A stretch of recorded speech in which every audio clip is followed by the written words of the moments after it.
ఏమైందమ్మి? నీ బొందంటే మెదడులేందానా? ఇందులో బాంబు ఉంది.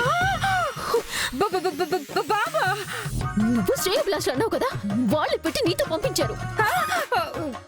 నువ్వు తిక్కదాను కదా, వచ్చి నాకు పెట్టావు. ఇప్పుడు ఎట్ట అమ్మి? వెళ్ళి వాళ్ళ కాళ్ళు పట్టుకోవాలి. పద పద. పద.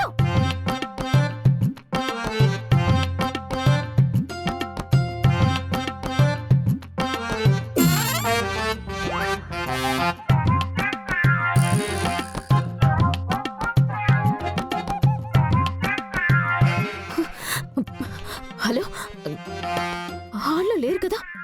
బయట లాన్ లో ఉన్నావు, బయటికి రా. పద.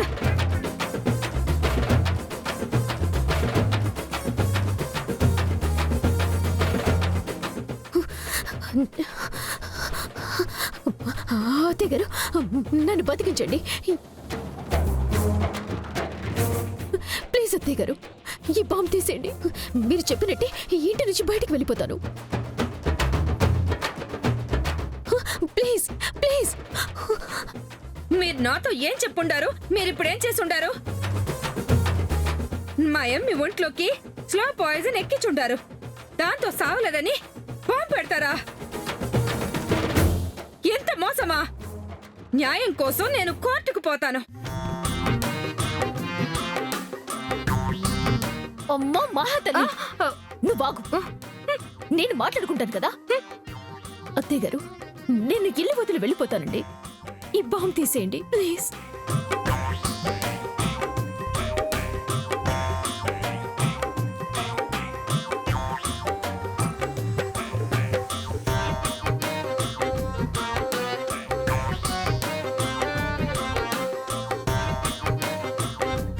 ఇంత జరిగిన తర్వాత కూడా నీకు మా ఇల్లు వదలాలని అనిపించడం లేదా?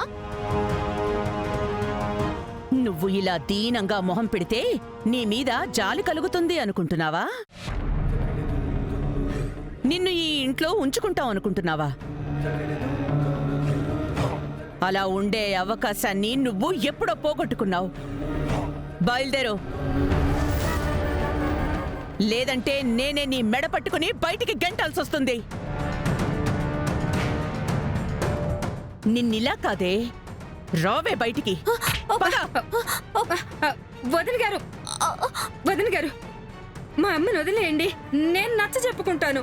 నేను తీసుకెళ్ళిపోతాను. నా మాట వినండి ప్లీజ్ అండి. పదవే బయటికి. వదిన గారు,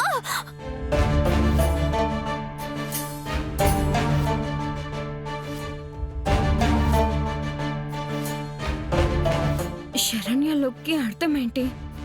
ఫ్యూచర్ లో నాకు ఇలాంటి సిచ్యువేషన్ వస్తుందా? వదిన గారు ఆగండి.